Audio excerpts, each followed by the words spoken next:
السلام علیکم فرینڈز، میں ہوں مجاہد رضا اور آج کا ہمارا عنوان ہے مکئی کے ریٹ میں کمی۔ تو جس طرح گورنمنٹ آف پنجاب نے یا پاکستان نے جس طرح گندم کے حوالے سے پالیسی اپنائی ہوئی ہے ذخیرہ اندوزی کے لیے،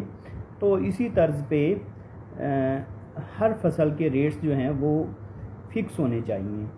جس سے نہ صرف کسان کو فائدہ ہوگا، فصل کو فائدہ ہوگا، بلکہ جو مڈل مین ہیں ان کے چنگل سے آزادی ہوگی۔ ابھی جیسے کہ ماشاءاللہ ابھی گورنمنٹ نے ایک اچھا انیشیٹو لیا ہے، کپاس کے حوالے سے کپاس کے ریٹ بھی فکس کیے ہیں، گندم کے ریٹ بھی فکس ہیں۔ تو ریٹ فکسیشن ہونے کی وجہ سے جو ہے ذخیرہ اندوزی نہیں ہوگی، اور دوسری بات جو ہے کسان کو اس کا ڈائریکٹلی فائدہ ہوگا کہ جو گندم مڈل مین کے پاس ذخیرہ اندوزی ہوتی ہے وہ نہیں ہوگی۔ جب کسان کے ہاتھ سے کوئی بھی فصل ہے وہ نکلتی ہے، تو کوئی بھی فصل کسان کے ہاتھ سے نکلتی ہے تو اس کے نرخ جو ہیں وہ بڑھ جاتے ہیں، اسٹاکیہ اسٹاک کر لیتا ہے اور کسان خسارے میں رہ جاتا ہے۔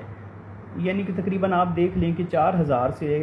اچانک 2000 پہ مکی کا ریٹ آنا، ایک من میں 2000 کے قریب جو ہے وہ فرق۔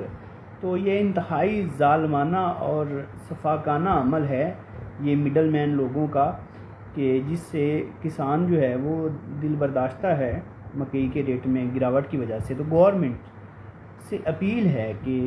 چیک اینڈ بیلنس بنائیں، ہر فصل کا ریٹس جو ہے وہ مقرر کریں، جس سے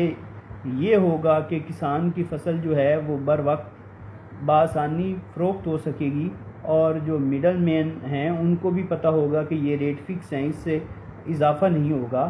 تو یہ اس طرح کی پالیسی اگر ہم اپنا لیں گے تو نہ صرف پاکستان کو فائدہ ہوگا